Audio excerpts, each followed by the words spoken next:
nessa série de exposições na carta de Paulo aos Filipenses, e hoje vai ser nosso objeto de análise, capítulo de número 3, do verso 1 ao verso de número 11.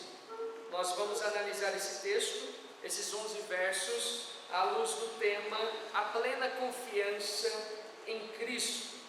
E como já é sabido entre todos vocês, por favor, ao longo de toda a exposição, fique com a sua Bíblia aberta para você acompanhar a exposição.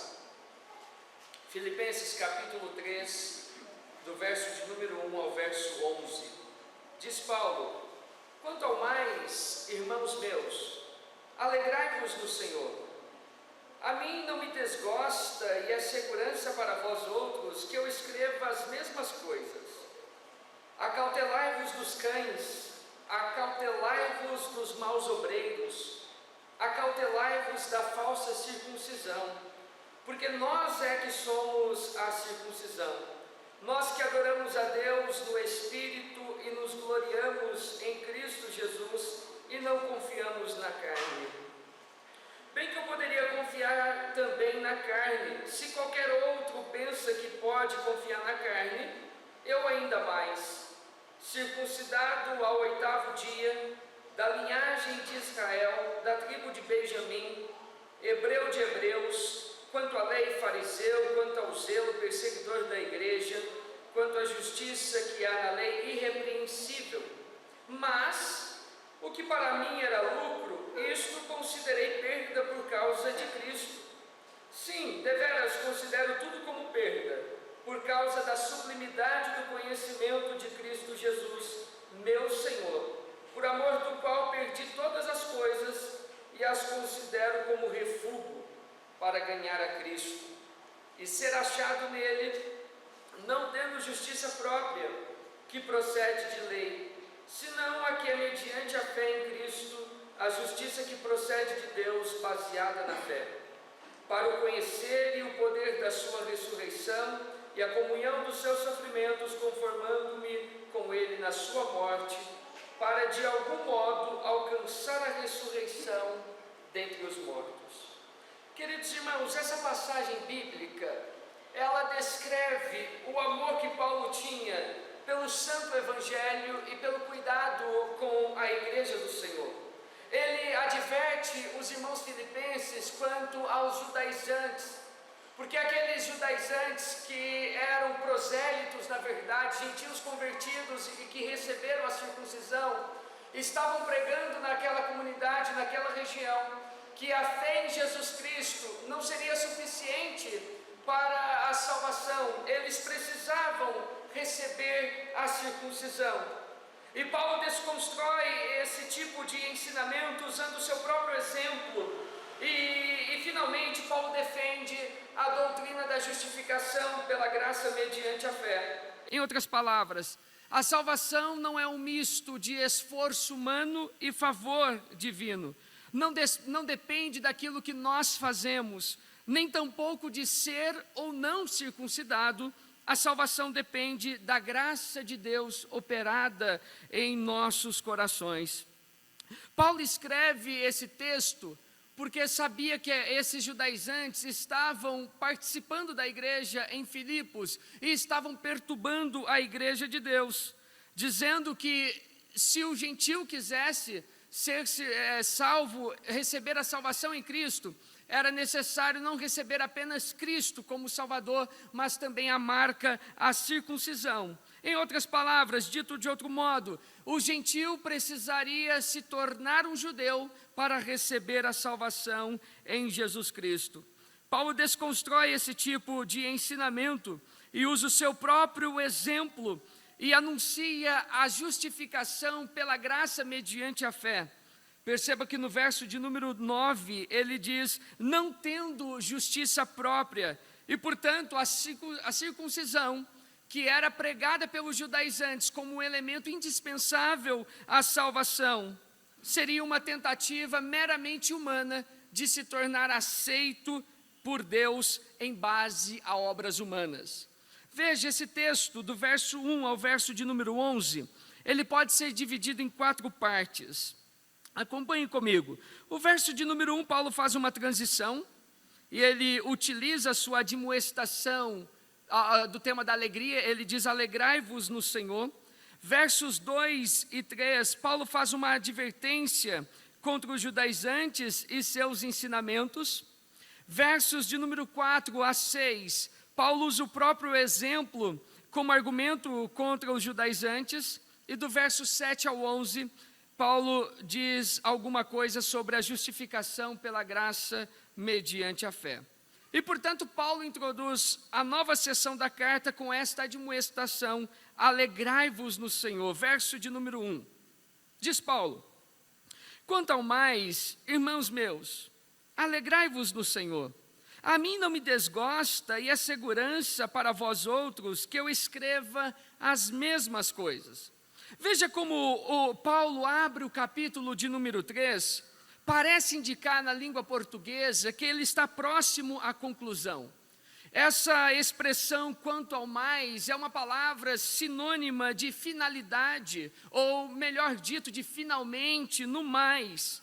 Mas a mesma palavra no grego traduzida como quanto ao mais, que indica uma certa conclusão, era usada nos tempos de Paulo para indicar uma transição, uma mudança de assunto. Isto é, Paulo está mudando de assunto no capítulo de número 3. Ele não está concluindo a carta. Em outras palavras, Paulo está abrindo uma nova sessão. E o objetivo de Paulo nessa sessão é refutar os ensinamentos judaizantes e reforçar a ideia de que precisamos confiar tão somente em Cristo, isto é, ter uma confiança plena em Cristo e sua justiça, que nos foi dada como um presente, que é a base de nossa justificação. Veja o ponto de transição de Paulo, quando ele admoesta dizendo àqueles irmãos: alegrai-vos no Senhor. Paulo já havia, nos 2 primeiros capítulos, feito alguma referência ao tema da alegria. Por exemplo, Filipenses capítulo 1, verso 4, quando ele diz: fazendo sempre com alegria súplicas por todos vós, em todas as minhas orações. Filipenses capítulo 2, versos 17 e 18, entretanto, diz Paulo, mesmo que seja eu oferecido por libação sobre o sacrifício e serviço da vossa fé, alegro-me, e com todos vós me congratulo. Assim vós também, pela mesma razão, alegrai-vos, diz Paulo, e congratulai-vos comigo.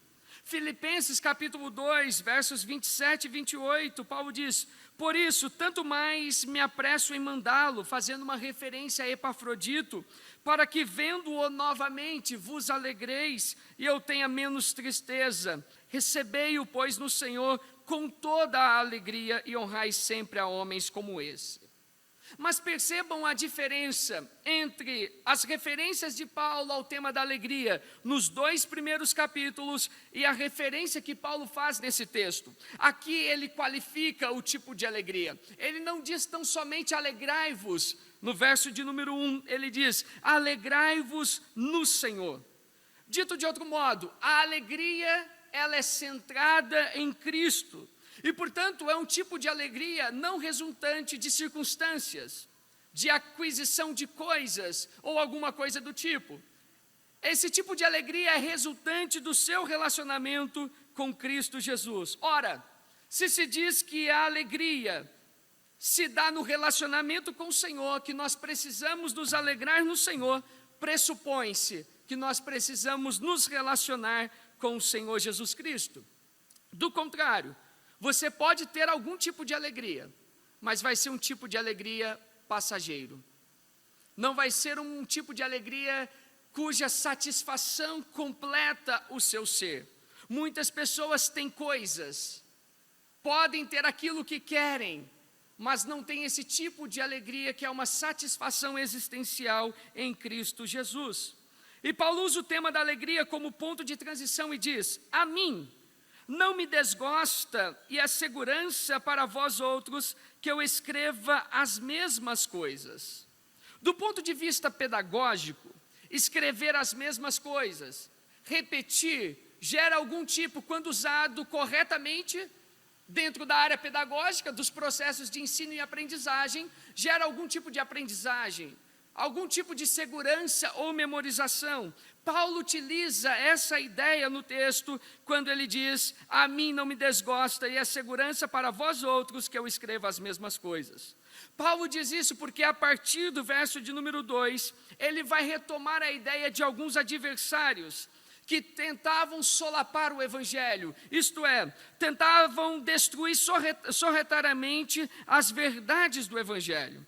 Paulo já havia feito referência a estes grupos, ou a este grupo com essas pessoas que ele categorizou como judaizantes, em 2 momentos.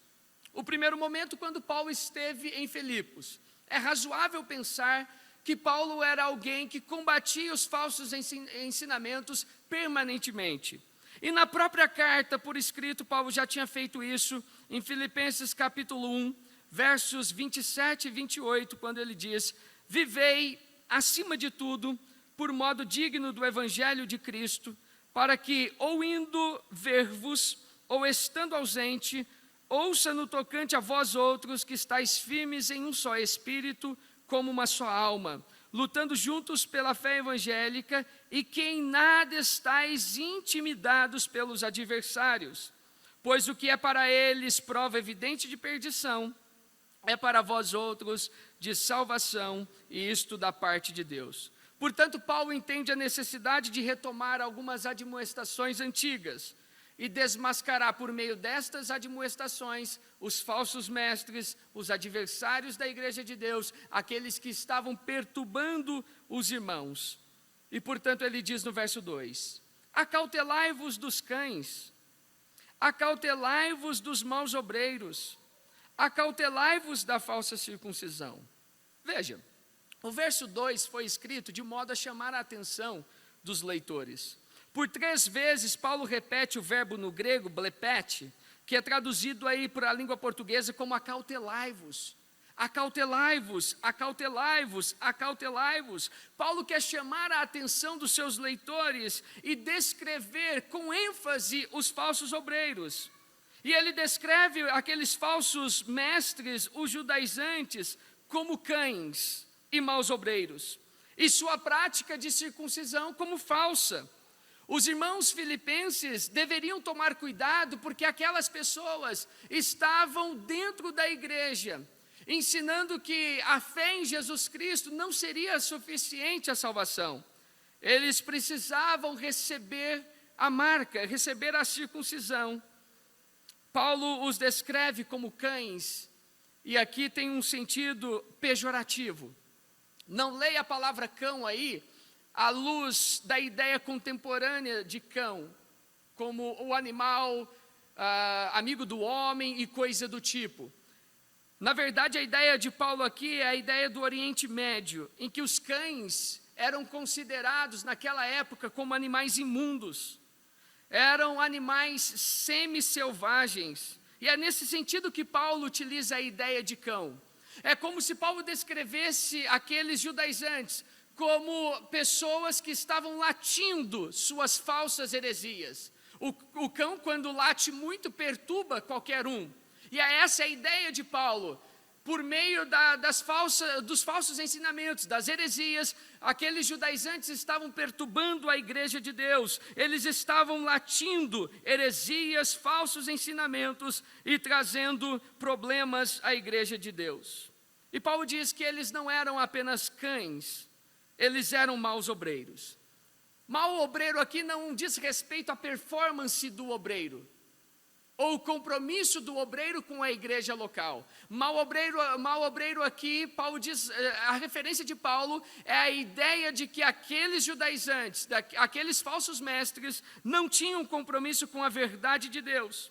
Ao invés de pregarem a perfeita redenção que temos em Cristo, eles anunciavam a circuncisão como elemento indispensável para a salvação. E por isso que Paulo diz: acautelai-vos da falsa circuncisão. Permita-me lhes explicar o que seja circuncisão. Talvez quando eu cito esse termo circuncisão, alguns dos nossos irmãos podem não compreender. E Paulo faz um jogo de palavras aqui. Perceba, primeiro, A circuncisão era o corte do prepúcio do órgão sexual masculino. Segundo, a circuncisão era um rito, um símbolo do pacto feito entre Deus e Abraão. Terceiro, foi o próprio Deus quem estabeleceu a circuncisão. Gênesis capítulo 17, versos 9 e 10, disse mais a Abraão: guardarás a minha aliança, tu e a tua descendência, no decurso das suas gerações. Esta é a minha aliança que guardareis entre mim e vós, e a tua descendência. Todo macho entre vós será circuncidado. Nesse sentido, a circuncisão se tornou um memorial da aliança estabelecida pelo próprio Deus com o povo de Israel. E, portanto, a circuncisão em si mesma, ela não tem nenhum problema. É uma marca. O problema é que os judaizantes, na época do Novo Testamento, elevaram a circuncisão como condição indispensável à salvação, quando, na verdade, apenas Cristo é a condição indispensável para o homem ser salvo. Eles se esqueceram certamente de Romanos capítulo 2, versos 28 e 29, em que Paulo diz: porque não é judeu quem o é apenas exteriormente, nem é circuncisão a que é somente na carne, mas judeu é aquele que o é interiormente, e circuncisão a que é do coração, no espírito, não segundo a letra, e cujo louvor não procede dos homens, mas de Deus. Isto é, a verdadeira circuncisão é a marca no nosso coração de transformação, de redenção, de perdão dos nossos pecados em Cristo Jesus. Ora, compreendido o que seja circuncisão, nós temos a chance aí de entender o jogo de palavras que Paulo faz, que é possível ver no grego e na língua portuguesa se perde, porque traduz aí, em boa parte das traduções, como circuncisão. A palavra circuncisão no grego é peritome, mas não é essa palavra que Paulo utiliza nesse texto. Na verdade, Paulo utiliza nesse texto a palavra catatome, que essa palavra era usada na época de Paulo para descrever as cerimônias, os cultos dos pagãos, com as suas mutilações para agradar aos deuses. E, portanto, Paulo está dizendo, desse modo, que uma marca física tão somente desta maneira não faz nenhum sentido. A circuncisão em si, ela não poderia salvar nenhum ser humano, não poderia perdoar pecados, não poderia reconciliar o homem com Deus, porque não passava de uma marca, e ele categoriza esta marca como catatome, não peritome. E por isso que Paulo diz no verso de número 3, porque nós, fazendo uma referência a todos os cristãos, ele se inclui, é que somos a circuncisão. Quem? Diz Paulo no verso 3, nós que adoramos a Deus no Espírito, e nos gloriamos em Cristo Jesus, e não confiamos na carne. Veja, em contraponto à mutilação, há uma marca física, a confiança na carne. Paulo diz, nós que somos a circuncisão. Porque o que os judaizantes estavam fazendo era uma distinção entre gentios e judeus. Ora, se o gentio quiser ser salvo, ele precisa receber a marca, a circuncisão. Paulo diz, não há distinção mais entre judeus e gentios, porque todos pecaram e todos estão encerrados sob uma condenação, sob uma justa condenação. E, portanto, os verdadeiros circuncisos são os cristãos, que foram convertidos por Deus, que receberam a circuncisão do coração. E, portanto, Paulo diz, estes adoram a Deus no Espírito, gloriam em Cristo Jesus e não confiam na carne. Isto é, não confiam em marcas físicas. Agora, é interessante notar o termo que Paulo utiliza para adoração. Esse termo no grego, ele não diz respeito apenas à adoração no templo, mas é uma adoração no templo seguida ou acompanhada por uma adoração com a sua própria vida. Isto é, Paulo está indicando que o culto no templo e a nossa vida, ambos são adoração a Deus. E, portanto, uma marca física desacompanhada de um estilo de vida cristão não tem valor algum. Os verdadeiros circuncidados, diz Paulo, são os cristãos que adoram a Deus com seu estilo de vida. O que é adorar a Deus com estilo de vida? É fazer absolutamente todas as coisas com a finalidade de adorar a Deus. Eu já disse a vocês, tudo que fazemos, ou glorificamos a Deus, ou desonramos a Deus. E, portanto, um estilo de vida do cristão precisa ser aquele estilo que adora a Deus permanentemente, que gloria em Cristo Jesus e não confia na carne, não confia em elementos terráqueos, temporários ou coisa do tipo. A sua confiança está tão somente em Cristo Jesus. Agora, verso de número 4 a 6. Bem que eu poderia, diz Paulo, confiar também na carne. Se qualquer outro pensa que pode confiar na carne, eu ainda mais. Por quê? Circuncidado ao 8º dia, da linhagem de Israel, da tribo de Benjamim, hebreu de hebreus, quanto à lei fariseu, quanto ao zelo perseguidor da igreja, quanto à justiça que há na lei irrepreensível. Ora, quem eram os judaizantes? Eram prosélitos, eram gentios que se converteram e depois de adultos receberam a circuncisão. E Paulo utiliza o seu exemplo para mostrar àqueles prosélitos judaizantes que ele de fato sabia o que era ser judeu. É por isso que ele diz, bem que eu poderia confiar também na carne. Se qualquer outro pensa, se qualquer um daqueles judaizantes pensa que pode confiar na carne, eu ainda mais.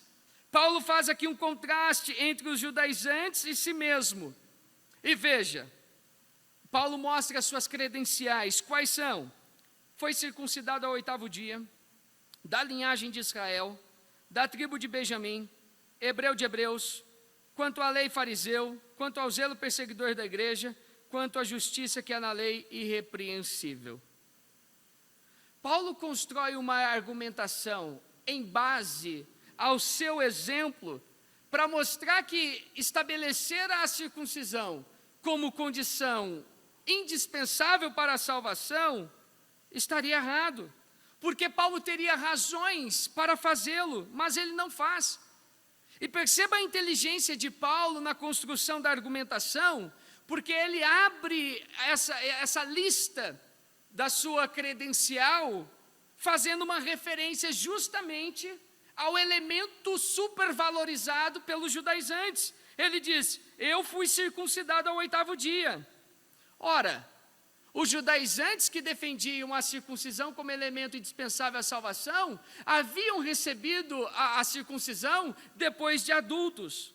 Paulo diz, não, eu fui conforme a lei, eu fui circuncidado ao 8º dia. Mesmo assim, Paulo discordava da circuncisão como elemento indispensável à salvação.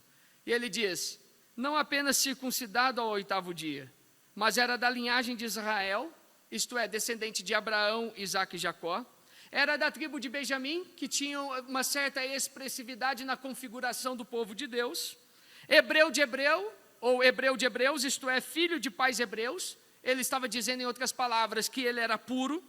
Quanto à lei, era um fariseu, perseguidor da igreja, havia se tornado irrepreensível, isto é, ele tinha a lei de Deus em alta consideração, ao ponto de ser considerado, por conta de sua observação à lei de Deus, como alguém irrepreensível.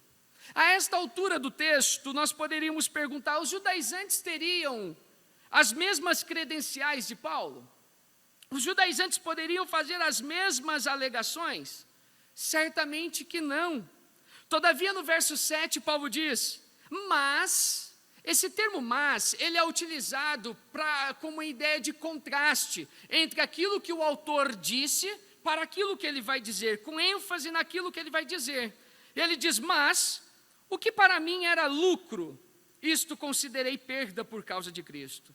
Paulo faz uma análise de sua vida no judaísmo e no cristianismo. E ele considerou os seus privilégios, as suas prerrogativas como perda. Aquilo que os judaizantes pregavam como condição indispensável à salvação, a circuncisão, Paulo tinha tudo isso como perda, por causa de Cristo, diz ele. Não que os seus privilégios fossem ruins em si mesmos, mas os seus privilégios não poderiam salvá-lo da condenação. Apenas Cristo, aquele que satisfaz as demandas da justiça de Deus, poderia. E Paulo, nos próximos versos, do verso 8 ao 11, ele explica o porquê considerou as suas credenciais, os seus privilégios, como algo sem valor. Acompanhe comigo. Sim, diz Paulo, deveras considero tudo como perda, por causa da sublimidade do conhecimento de Cristo, meu Senhor, por amor do qual perdi todas as coisas, e as considero como refúgio, para ganhar a Cristo e ser achado nele, não tendo justiça própria, que procede da lei, senão que é mediante a fé em Cristo, a justiça que procede de Deus, baseada na fé, para o conhecer e o poder da sua ressurreição e a comunhão dos seus sofrimentos, conformando-me com ele na sua morte, para de algum modo alcançar a ressurreição dentre os mortos. Perceba como Paulo articula a argumentação, porque no verso de número 8, o que ele faz é retomar a ideia do verso de número 7 com ênfase. Ele faz dois movimentos. Primeiro movimento, reafirma a ideia de perda. Ele já havia dito isso no verso de número 7. Mas novamente ele diz, sim, deveras considero tudo como perda. Segundo movimento, ele reafirma a causa. Ele já havia dito no verso 7 que fora por causa de Cristo. Verso de número 8, por causa da sublimidade do conhecimento de Cristo Jesus, meu Senhor, por amor do qual perdi todas as coisas. Perceba a ênfase de Paulo nesse texto. Ele diz, considero tudo como perda, perdi todas as coisas, e por último, no final do verso de número 8, ele diz, considero como refúgio. O termo traduzido para a língua portuguesa como refúgio, o termo grego, ele tinha dois significados na época de Paulo. Aquilo que era lançado aos cães, ou excremento, esterco. Dito de outro modo, Paulo estava dizendo que aquilo que os judaizantes valorizavam não tinha valor algum, porque não poderia salvar o homem da condenação. Agora perceba como Paulo constrói a argumentação, porque inicialmente ele descreve aqueles falsos mestres, os judaizantes, como cães. E agora, aquilo que eles valorizavam, a ideia do termo grego é de aquilo que deve ser lançado aos cães. Ora, aqueles mestres judaizantes, aqueles falsos ensinadores, valorizavam coisas que não teriam nenhum valor. E Paulo conclui o verso 8 dizendo por que eu fazia, porque eu considerava as suas credenciais como perda, para ganhar a Cristo, o único que poderia perdoar os seus pecados, reconciliá-lo com Deus por meio de sua justiça. E Paulo não diz tão somente ganhar a Cristo. Verso de número 9, ele abre dizendo, ser achado nele, não tendo justiça própria que procede da lei, senão o que é mediante a fé em Cristo, a justiça que procede de Deus, baseada na fé.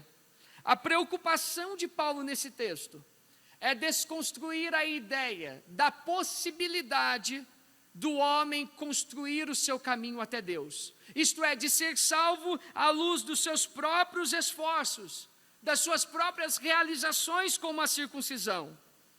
Nada disso poderia torná-los aceitos por Deus. A lei não poderia e não pode justificar o pecador. A função da lei é expor e condenar o pecado e trancar o pecador no calabouço da culpa, até que Cristo venha libertá-lo através da fé. Essa é a justificação pela graça mediante a fé. É a justificação que acontece por meio de Cristo, baseada na fé, conforme diz Paulo. E Paulo prossegue na argumentação, nos versos 10 e 11, dizendo, para o conhecer, e o poder da sua ressurreição, e a comunhão dos seus sofrimentos, conformando-me com ele na sua morte, para de algum modo alcançar a ressurreição dentre os mortos. O objetivo de Paulo final é conhecer a Cristo e alcançar a ressurreição dentre os mortos. Ora, esse termo que Paulo utiliza para conhecer não é um conhecimento intelectual. Aquele tipo de conhecimento como resultado de exercício acadêmico ou de exercício do intelecto. É um tipo de conhecimento relacional.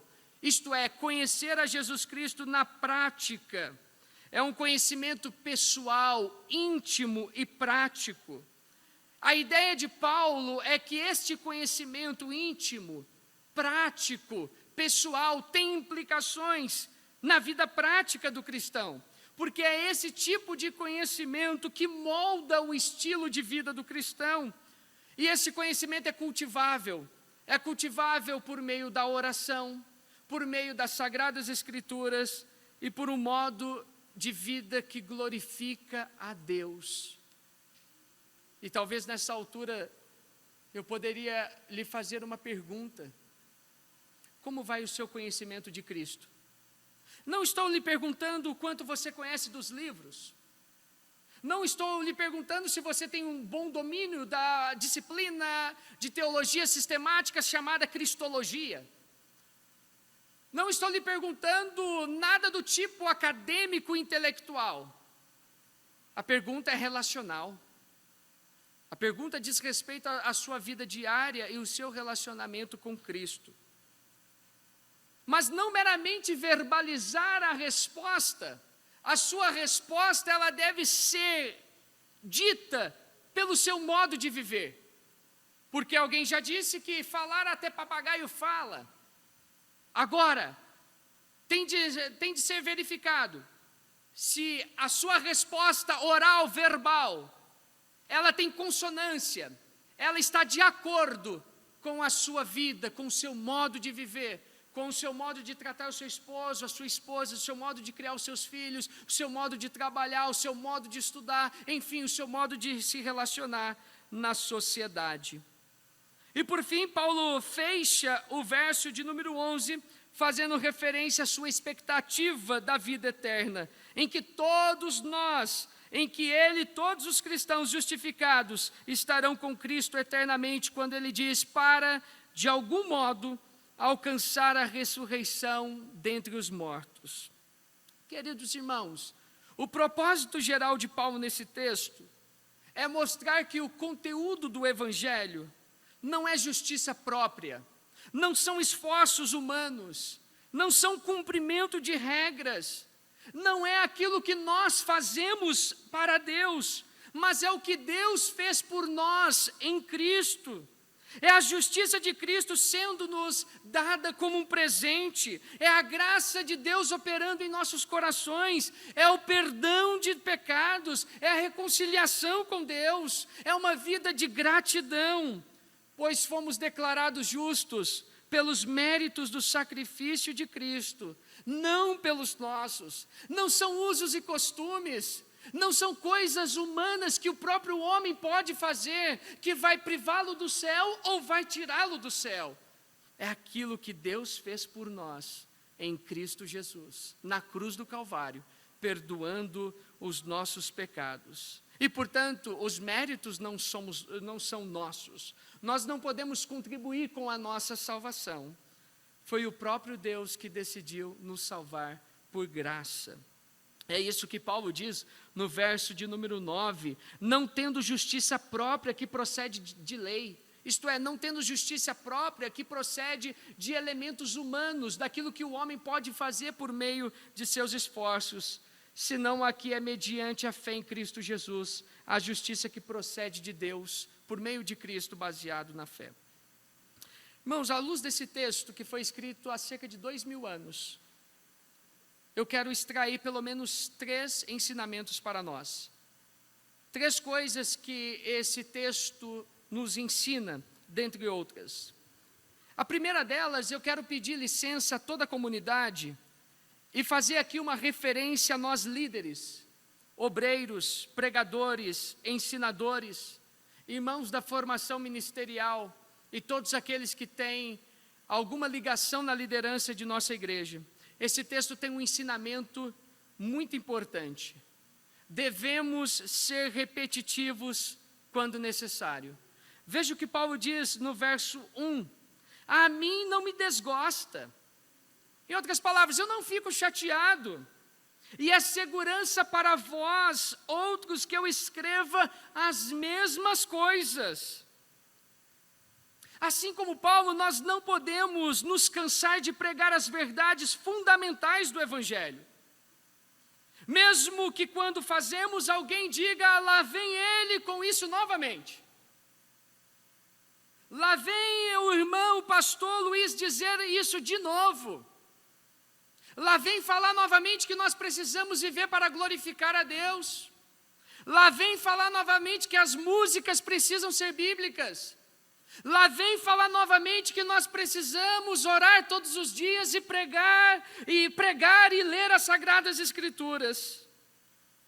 Nós obreiros temos de aprender com Paulo. Não é cansativo para mim. A mim não me desgosta. Nós estamos em uma época que muitos cristãos estão atrás de novidades. Querem aquilo que é novo, não as antigas doutrinas. E a pergunta que se faz é, funciona? Quando deveríamos perguntar, é bíblico, é verdadeiro?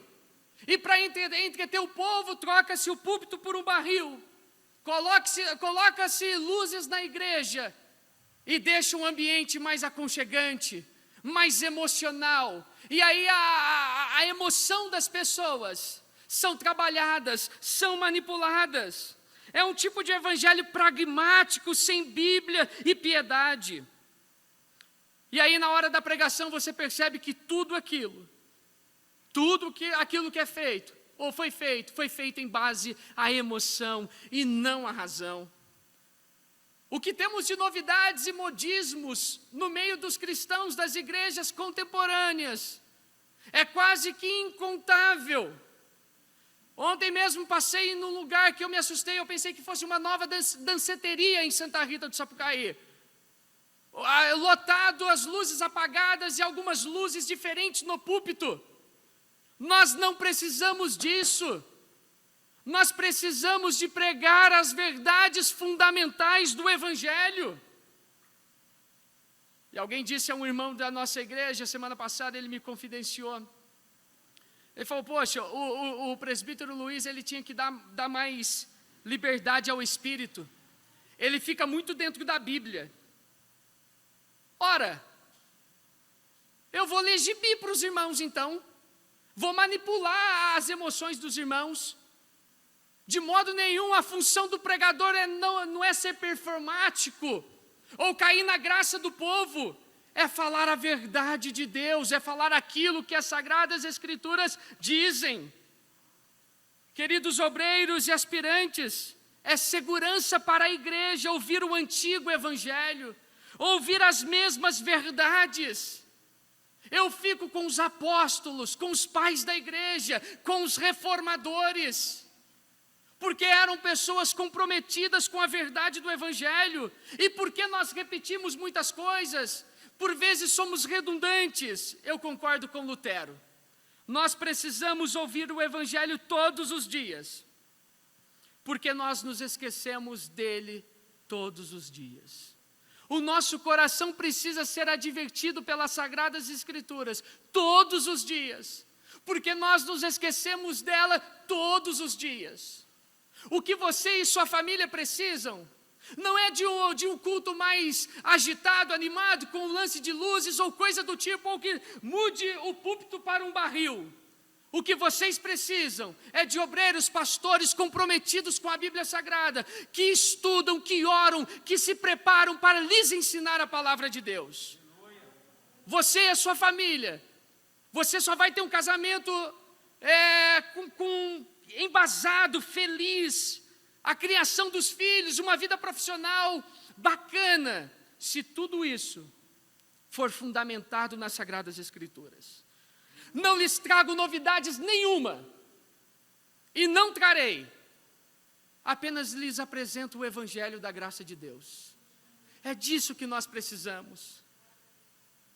Por favor, pare com essa ideia, eu vou atrás de revelação, eu vou lá porque tem um profeta, eu vou lá porque é um pregador da novidade, é aquele tipo do pregador que quando fala me arrepia, a voz é impostada. A função do pregador é ler a Bíblia, explicar a Bíblia para ficar mais clara para o povo e aplicar aquilo que o texto diz, ponto. Aí eu fico com a ideia de Lutero novamente, eu não fiz nada, não foi a minha performance, foi a palavra de Deus que fez tudo. Corra de novidades e se apegue às Sagradas Escrituras. Irmãos, um segundo ensinamento que eu quero destacar nesse texto é que a alegria cristã, a advertência que Paulo faz no verso 1, alegrai-vos no Senhor, ela é cristocêntrica e cultivável. Isto é, ela é cristocêntrica porque ela está centrada em Cristo. E ela é cultivável porque depende do nosso relacionamento com Cristo. É um tipo de alegria que está além das circunstâncias ou coisas. E, portanto, não significa ausência de problemas, momentos difíceis ou algum tipo de tristeza. Mas é o reconhecimento de que essas coisas temporárias não podem roubar a satisfação, a esperança e confiança que o cristão tem em Cristo. Cantamos, não sei se foi no primeiro ou no segundo cântico, não me lembro ao certo, que o Senhor é tudo para mim. Ora, é a nossa satisfação, nós somos satisfeitos em Deus, mas nós precisamos analisar esse cântico, essa ideia, à luz do nosso modo de viver. Será de fato que Cristo é tudo para você? Será de fato que você encontra satisfação em Deus, em Cristo? Ou você precisa obter coisas, ter mais, de um modo desenfreado, conquistar, porque sempre você está com um vazio no seu coração, alguma coisa do tipo? Conquistar é uma coisa boa, mas nós precisamos primeiro ser completos em Cristo Jesus, termos gratidão e contentamento, porque do contrário vai ser uma busca vã. Terceiro e último ensinamento à luz desse texto, e aqui eu quero fazer a mesma referência de Paulo, eu não me canso de dizer a vocês as mesmas coisas, porque é uma ideia que eu preguei no primeiro domingo desse mês, sobre justificação pela graça mediante a fé. E dizer a vocês que os nossos esforços, a nossa justiça, ou qualquer coisa do tipo, não podem nos tornar aceitos por Deus. Nós precisamos confiar na justiça de Cristo, outra justiça. Veja o que Paulo diz no verso 9, não tendo justiça própria. A nossa justiça é uma justiça que é de outro, é a justiça de Cristo, apropriada pela fé. Portanto, nós somos salvos, não por causa dos nossos méritos, não porque nós contribuímos com alguma coisa, não porque nós chamamos a atenção de Deus de algum modo ou em alguma medida.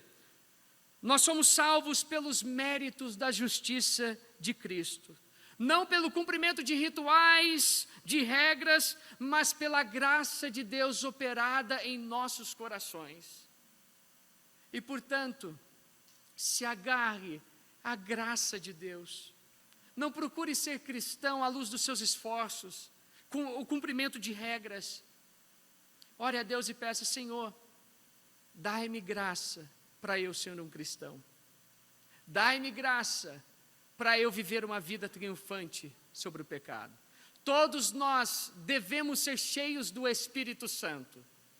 Mas ser cheio do Espírito Santo um pouco diferente do que boa parte da cristandade pensa na contemporaneidade.